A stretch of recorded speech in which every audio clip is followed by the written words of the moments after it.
우리에게 주시는 하나님의 말씀은 고린도전서 10장 1절로 4절까지 말씀입니다. 고린도전서 10장 1절에서 4절까지 말씀을 보십니다. 우리 한 절씩 교독합니다. 형제들아, 나는 너희가 알지 못하기를 원하지 아니하노니 우리 조상들이 다 구름 아래에 있고 바다 가운데로 지나며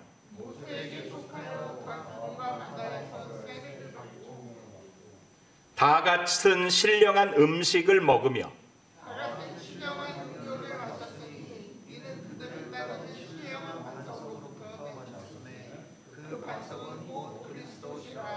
아멘.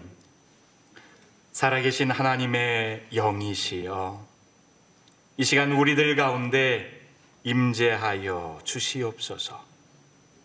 주의 말씀을 전하는 종의 입술을 주장하셔서 온전히 하나님의 말씀만 선포되게 하시옵고, 말씀을 듣는 저희의 귀와 마음을 열어주셔서 그 말씀 따라 살아가게 하옵소서. 예수님 이름으로 기도드리옵나이다. 아멘. 우리가 고린도전서의 말씀을 읽었습니다. 이 사도 바울이 지금으로부터 2000년 전에 고린도 교회에 쓴 편지입니다. 그런데 그 편지에 바울은 다시 그때로부터 1500년 전에 출애굽 이야기에 대해서 적고 있어요. 그러면서 그 속에서 예수 그리스도의 모습을 보여주고 있습니다. 예수 그리스도는 2000년 전에 활동을 하셨는데, 그로부터 1500년 전의 이야기를 하면서 그때 이야기 속에서 이분이 그리스도야 하는 것을 사도 바울이 이렇게 일러줍니다. 여러분, 우리가 출애굽기를 읽으면 이야기가 흥미진진하고 재미있지요. 영화로도 만들고 아이들 만화로도 만들어서 이집트 왕자 이렇게 이야기를 하기도 합니다. 흥미진진한 이야기들이 이렇게 그 가운데 등장하는데, 출애굽기를 읽을 때마다 드는 생각이 있어요. 왜 하나님은 이스라엘 백성으로 하여금 열흘이면 갈 수 있는 거리를, 그 가나안 땅이 이 고센 땅에서 출발해서, 이집트의 고센에서 출발해서 열흘이면 걸어서 간다고 그래요. 근데 열흘 길을 왜 40년이나 걸리게 하셨을까? 그것도 광야에서 말이지요. 광야에서 40년을 헤매도록 하나님이 만드십니다. 여러분, 우리는 이미 다 쓰여진 성경을 읽고 있으니까 그 성경을 읽으면서 답을 압니다. 이미 이스라엘 백성이 이 하나님께 불순종해서 그렇다. 만일 순종하면서 조금만 참고 이 자신들의 원망의 소리를 좀 누르면서 참고 했으면은 바로 가나안 땅으로 들어갈 수 있었을 텐데, 그렇게 쉽게 생각할 수 있습니다. 그러나 여러분, 우리가 만일 지금부터 3500년 전 그 사건의 현장 속에 저와 여러분들이 그 이스라엘 사람들과 함께 있었다고 한번 생각을 해봐요.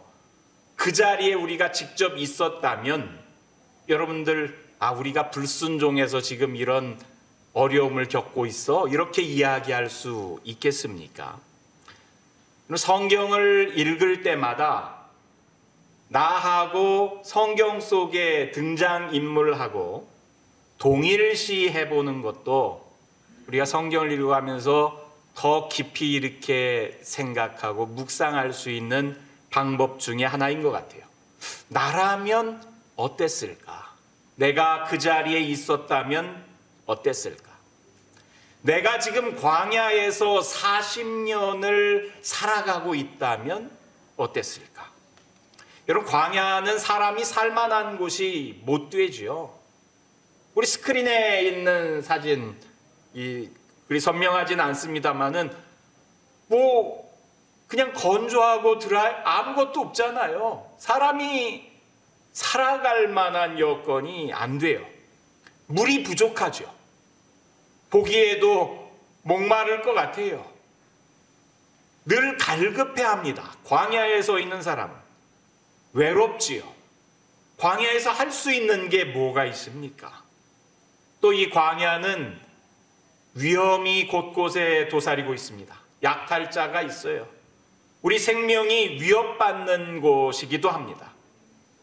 그런데 어쩌면 성경 속에 등장하는 이 광야뿐만 아니라 우리가 살아가는 지금 오늘날의 우리 삶의 자리도 때로는 야, 이게 광야 같다, 이런 생각을 할 때가 많이 있습니다. 여러분, 물이 있어도 갈증을 느껴요. 목말라서 갈증이 아니라 만족을 얻지를 못해요. 뭘 해도 만족을 얻지 못하면서 갈증을 느낍니다.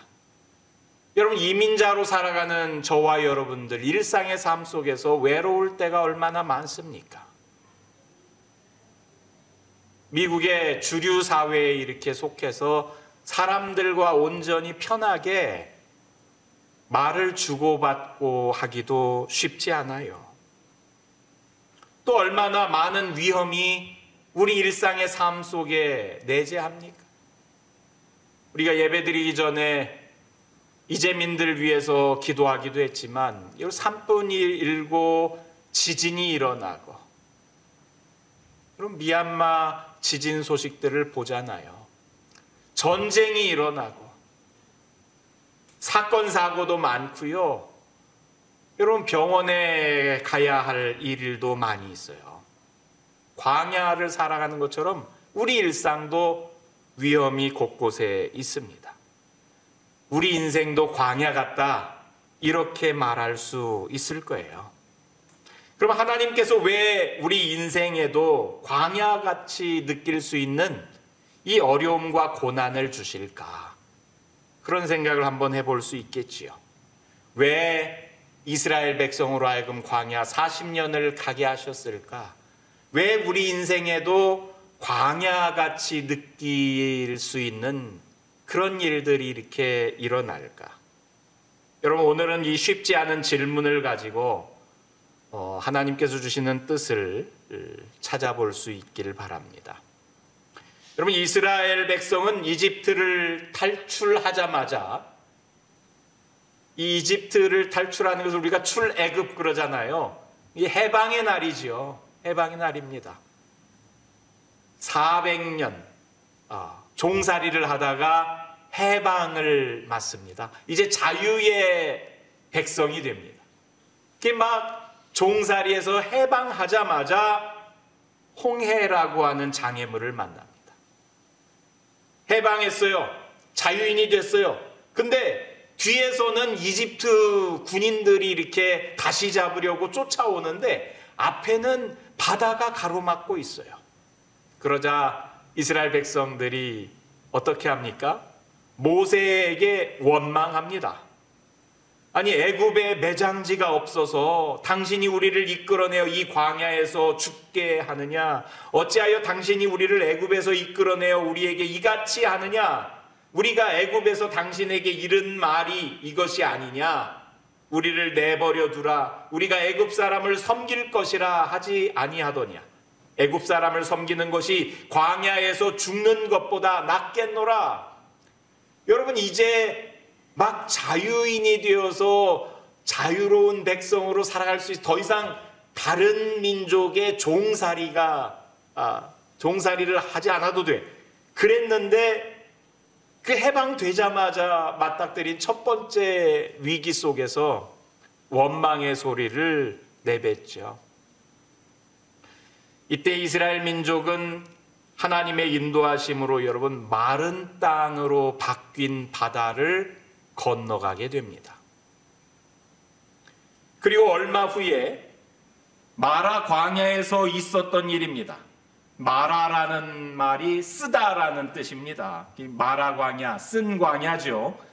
물이 쓰다고 마실 수 없겠다고 백성들이 불평합니다.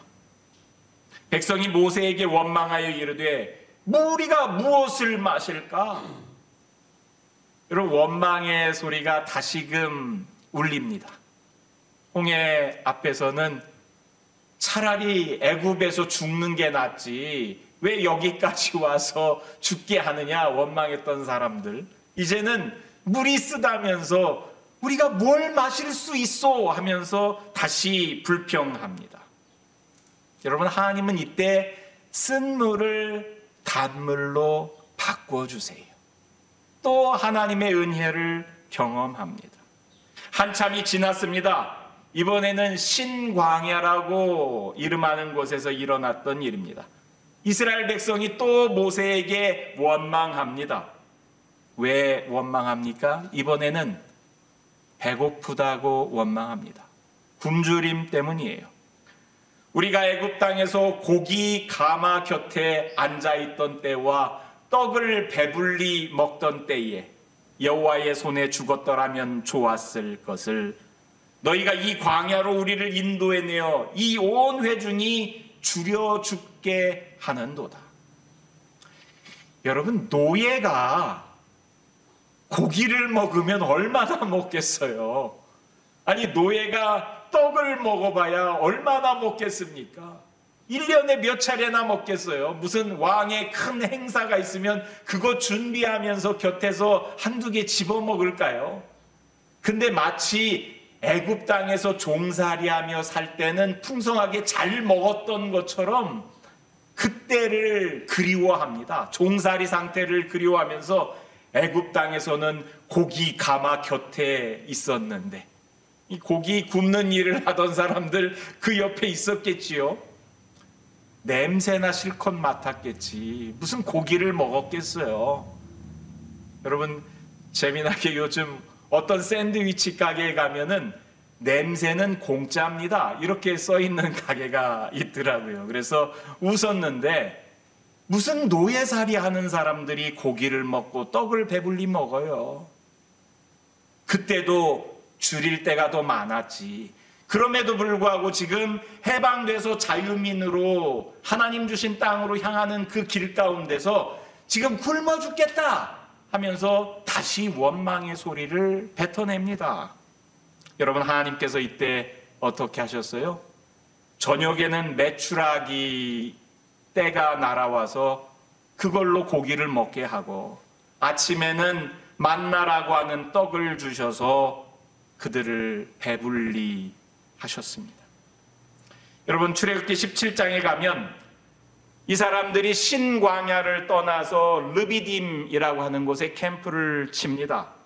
거기서도 백성들이 원망을 합니다. 마실 물이 없다는 거예요. 거기서 백성이 목이 말라 물을 찾음에 그들이 모세에게 대하여 원망하여 하셨습니다.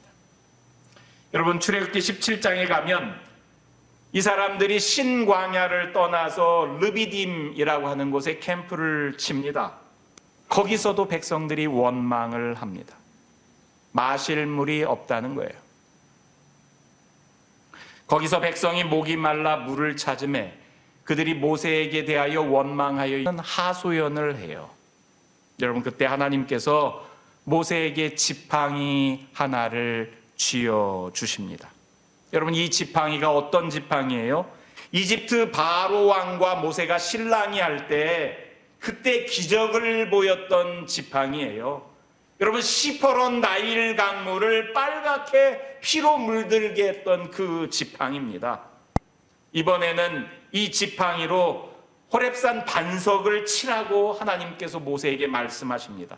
모세가 하나님께서 시키는 대로 합니다. 그랬더니 지팡이로 친 것뿐인데 반석에서 물이 쏟아져 나옵니다. 여러분, 이렇게 해서 백성들은 광야에 있던 반석에서 터져 나온 물을 마시게 됩니다. 여러분, 이 반석, 호렙산에 있던 그 반석에서 터져 나온 물, 그 물이 얼마나 되는지 아십니까? 시편의 기자는 이렇게 표현합니다. 반석을 여신즉 물이 흘러나와 마른 땅에 강같이 흘렀으니. 여러분, 무슨 수도꼭지에서 물이 나오는 정도로 물이 나왔다고 하지 않아요. 시편의 기자는 마른 땅에 강같이 흐를 만큼 반석에서 물이 터져 나왔다고 이야기를 합니다. 사막과 같은 광야의 물이 강같이 흘렀다는 거예요. 여러분, 여러분들의 인생이 나도 참 광야 같아. 내 인생도 팍팍하고 메마르고 뭐 만족할 만한 일이 하나도 없고 늘 갈증을 느끼고 허기를 느끼고 뭔가 채워지지 않는 그런 말라 비틀어진 광야 같아. 그렇게 느껴집니까?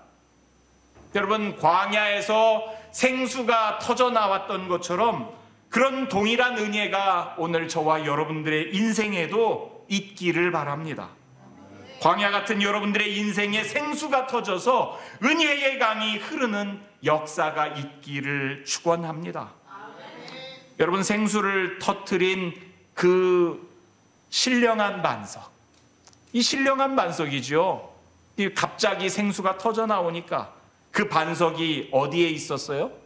광야에 있었어요. 여러분, 신령한 반석은 광야에 있었습니다.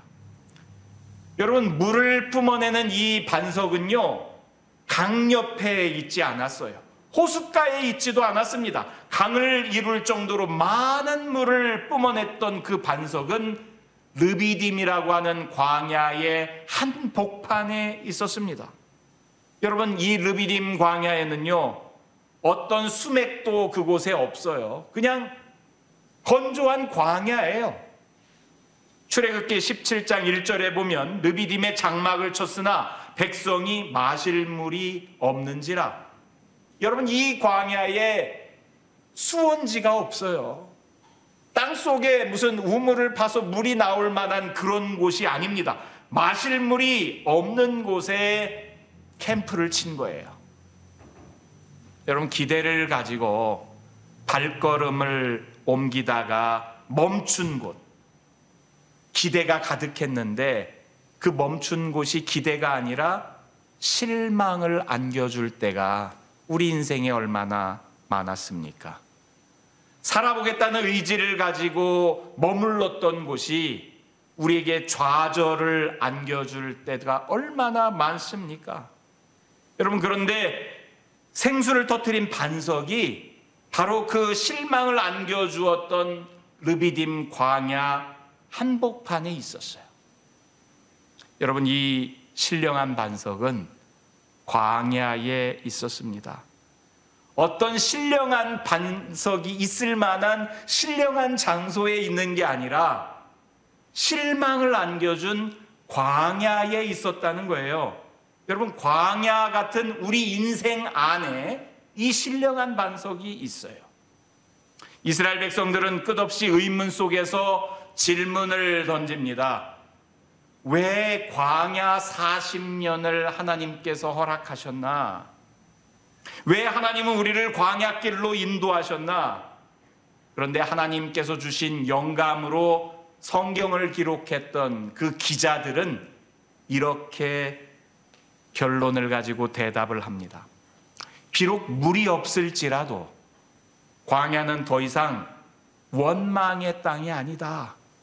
그걸 알려주는 거예요. 우리가 기대했던 물이 그곳에 없어.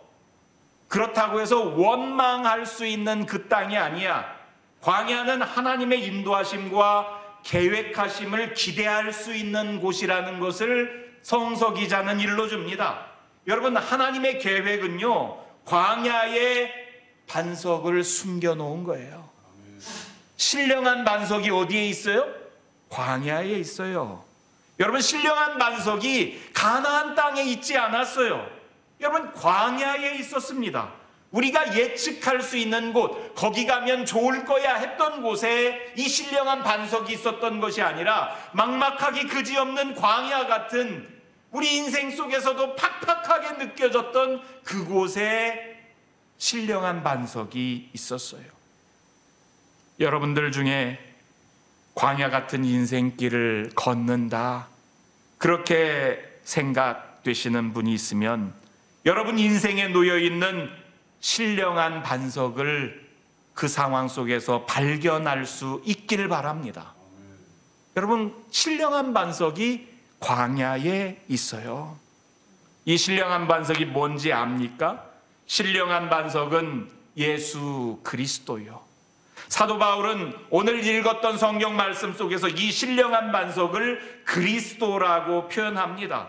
고린도전서 10장 4절에서 그 반석은 곧 그리스도시라, 생명수를 뿜어내는 반석, 그리스도시라는 거예요. 광야같이 느껴지는 팍팍한 인생에서 예수 그리스도가 우리에게 생명수를 줄 수 있기 때문입니다. 예수님이 말씀하셨습니다. 누구든지 목마르거든 내게로 와서 마시라. 나를 믿는 자는 성경의 이름같이 그 배에서 생수의 강이 흘러나리라. 목마른 사람마다 생수를 내뿜는 신령한 반석이신 예수께 나아갈 수 있기를 바랍니다. 여러분 인생에서 생수의 강이 흐를 수 있을 거예요. 내 인생에서 생수의 강이 흐른다. 내 속에서 생명의 기운이 차고 넘친다. 여러분 생각만 해도 흥분되지 않습니까? 예수님이 주시는 생수, 여러분 성경은 우리보다 앞서 예수님이 주시는 생수를 맛본 사람들의 이야기로 가득합니다. 그 가운데 여러분 대표적인 사람, 이 사마리아 수가성 여인이 있잖아요. 예수님이 주신 생수를 맛본 사람 중에 하나예요. 이 여인이 어떤 삶을 살았습니까? 사람들의 눈을 피해서 다녔던 사람입니다. 남들이 나를 알아볼까봐, 남들이 움직이지 않는, 여러분 한낮 정오에 물을 길러 우물을 찾아 나섰던 여인 아닙니까? 그곳에서 예수님을 만나요. 예수님은 이 여인에게 생명수를 주셨습니다. 영생을 살도록 해주는 생명수를 주셨어요. 성경이 이렇게 말합니다. 내가 주는 물을 먹는 자는 영원히 목마르지 아니하리니 나의 주는 물은 그 속에서 영생하도록 솟아나는 샘물이 되리라. 예수님께서 이 수가성 여인에게 하셨던 말씀이에요. 야, 내가 주는 물을 마셔. 너희는 늘 목말라 하면서 물을 길러 이 뜨거운 한낮에 우물을 찾아오지만 그 계속 찾게 되는 그 물이 아니라 내가 주는 물을 마시면 너희 속에서 영생하도록 솟아나는 샘물이 되어서 너희 인생이 갈증을 느끼지 않을 거야. 이 말씀을 하시는 거지요. 이 여인이 세상의 물이 아니라 예수님 주시는 이 생명수를 얻은 후에 보인 반응이 뭔지 압니까? 물동이를 버리고 피해 다녔던 동네 사람들을 향해서 달려갑니다. 그전에는 사람들 눈을 피해서 다닌 여인인데 이제는 사람들을 찾아서 그 사람들에게 나아가는 여인이 되었어요. 나아가서 뭐라고 합니까? 나의 행한 모든 일을 내게 말한 사람을 와서 보라. 이는 그리스도가 아니냐.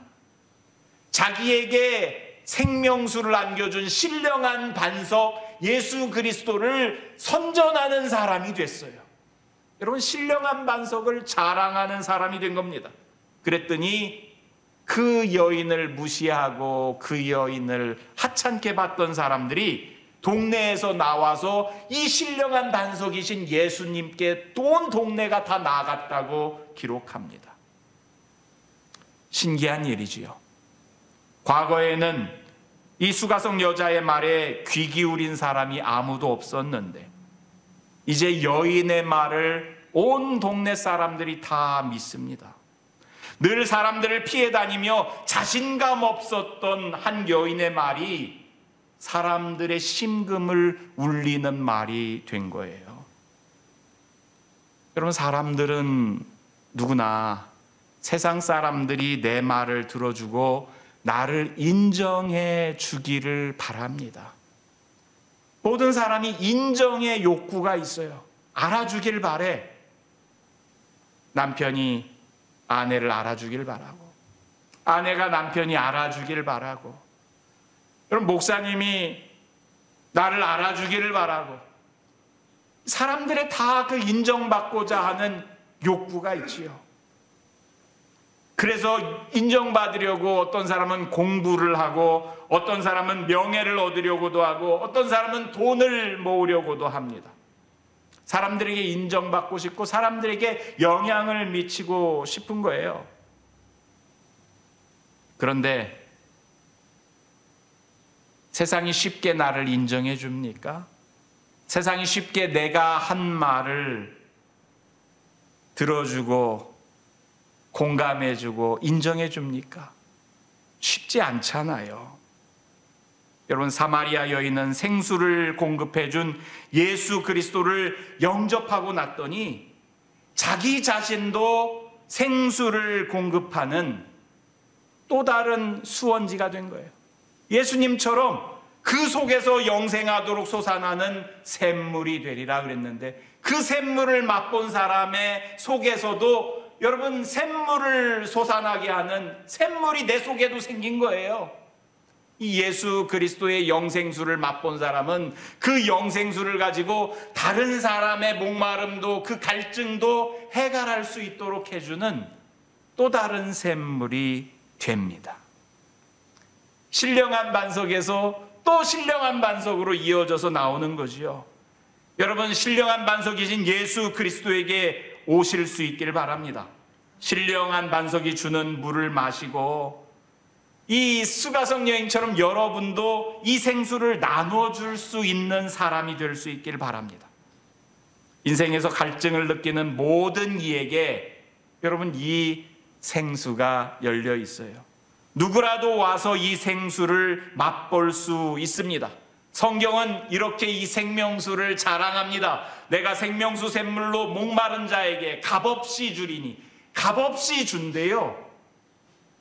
생명수 샘물을 누구든지 목말라 하는 인생마다 값없이 준대요.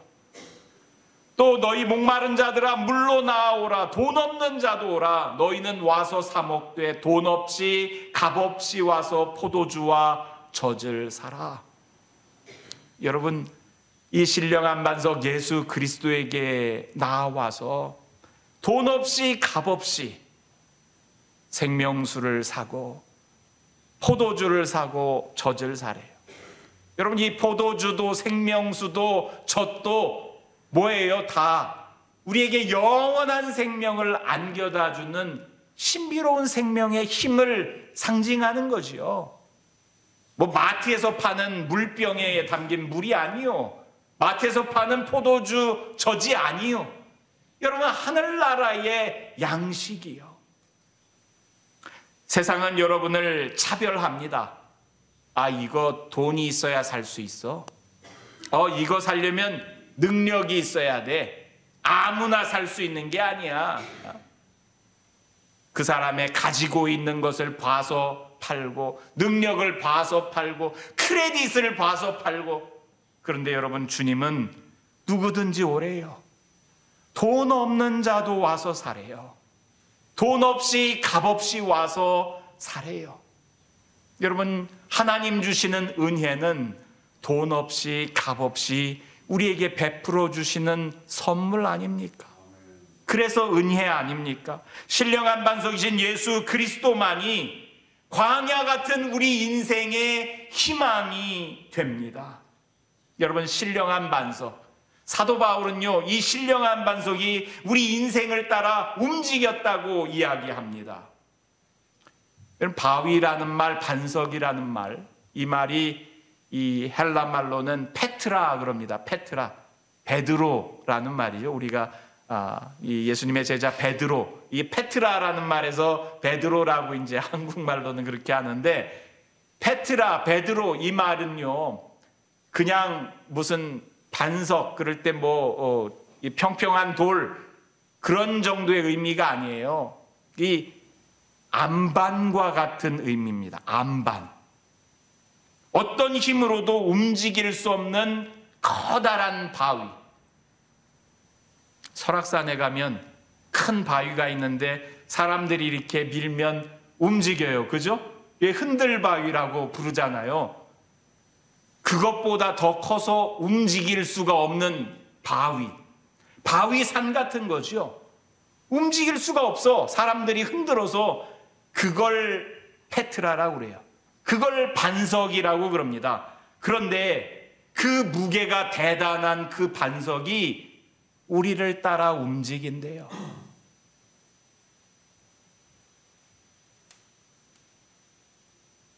오늘 우리가 읽은 말씀을 보면 그들을 따르는 신령한 반석으로부터 물을 마셨음에 그래요. 다 같은 신령한 음료를 마셨으니 이는 그들을 따르는 신령한 반석으로부터 마셨음에 그 반석은 곧 그리스도라. 여러분, 르비딤 광야에 있는 반석에서 샘물이 터졌는데 근데 이스라엘 백성이 가는 곳마다 이 반석이 따라왔다는 거예요. 새 번역을 보니까 그들은 자기들과 동행하는 신령한 바위에서 물을 마신 겁니다. 이렇게 돼 있어요. 동행한다. 그들을 따르는 반석, 그들과 동행하는 반석. 물을 뿜어낸 신령한 바위, 그 신령한 반석은요, 저희를 따르는 반석이요, 우리와 동행하는 반석입니다. 전혀 움직일 수 없는 산 같은 바위가 광야길을 걷는 이스라엘 백성들을 따라서 걸은 거예요. 여러분, 놀라운 일 아닙니까? 작은 돌멩이가 아니에요. 흔들바위보다도 더 큰 바위산 같은 그런 안반이 따라다녔다는 거예요. 어떻게 이 바위 덩어리가 광야에서 이스라엘 백성들을 따라다니면서 물을 뿜어냅니까? 오늘 말씀은 뒤이어 말합니다. 그들을 따르는 신령한 반석으로부터 마셨음에 그 반석은 곧 그리스도시라. 여러분, 예수 그리스도는요, 하늘 보좌에 계셨던 분이지요. 움직일 필요가 없는 하나님이에요. 하나님이 뭐가 아쉬워서 이 땅에 오셔서 십자가에 달려 돌아가십니까? 그럴 필요가 없어요. 그런데 그 하나님이 땅으로 내려오셨어요. 그리고 죄인들을 쫓아다닙니다. 죄인들을 따라다녀요. 광야를 걷는 나그네들을 쫓아다니며 생수로 목말라 하는 영혼들을 채워주십니다. 여러분, 전 인류를 쫓아다니면서 마지막 십자가에 달려서 보혈의 강을 이루셨어요. 우리의 모든 갈증을 일거에 해소하십니다. 여러분, 내가 예수를 따라다니는 게 아니요, 내가 예수를 믿는다고 생각하지만 내가 예수를 믿는 게 아니라 예수 그리스도가 나를 따라오셨어요. 그리고 내가 믿을 수 있도록 내 손을 잡아주시고 내 마음을 움직여주시고 나에게 믿음을 허락해 주셨습니다. 이게 은혜예요. 형제자매 여러분, 광야길을 순례하며 우리는 풀리지 않는 질문으로 원망했을 때가 많았습니다. 왜 하나님은 우리를 광야로 인도하셨을까? 왜 하나님은 내 인생 가운데 광야 같은 시간을 허락해 주셨을까? 광야에 묻힌 신령한 바위를 만나게 하기 위함인 줄로 믿습니다. 여러분, 우리 인생이 꽃길만 같았다면 우리가 예수를 믿었겠어요? 우리 인생 가운데 광야 같은 시간이 없었다면 신령한 바위가 생수를 뿜어내는 그 기적을 볼 수 있었겠습니까? 여러분, 광야가 아니면 신령한 바위를 보며 감사할 수도 없었겠고, 광야가 아니면 반석이신 예수 그리스도가 우리 눈에 보이지도 않았을 거예요. 물이 많은 곳에서 물을 얻었다고 좋아할 사람이 어디 있어요? 광야니까 여러분 기뻐하고 감격하고 좋아하는 거지요. 우리에게 영생수를 주시는 예수님을 우리는 광야에서 만난 겁니다. 그래서 우리는 감사할 수 있습니다. 영원한 생명수를 주시는 예수님이 우리를 따라다니셨어요. 나를 찾아오셨고요. 나에게 먼저 오신 그 하나님, 하늘 보좌를 버리고 이 땅에 오셔서 우리 인생 광야를 우리가 그 속에서 만날 수 있게 해주신 그분. 여러분, 이게 우리에게 복음 아닙니까? 십자가를 지신 예수님께서 우리 인생의 광야를 쫓아다니며 고열의 강물을 품어내신 그 은혜, 그 은혜가 여러분들 심중에서 새롭게 솟구칠 수 있기를 축원합니다. 기도하십니다. 하나님, 광야 같은 척박한 이 땅에서 때론 낭망하고 원망하며 살아가는 저희들입니다. 그러나 우리는 하나님이 선하심을 믿습니다. 하나님은 광야에 신령한 바위를 묻어두셨습니다. 그 바위가 예수 그리스도이셨습니다. 우리에게 영원한 생명수를 공급해 주시는 예수 그리스도께서 우리에게 먼저 찾아오셨습니다. 얼마나 감사한 일인지요. 우리 모두가 하나님의 선하심을 찬양하며 변치 않는 믿음을 가지고 승리할 수 있게 하여 주시옵소서. 예수님 이름으로 기도드리옵나이다. 아멘.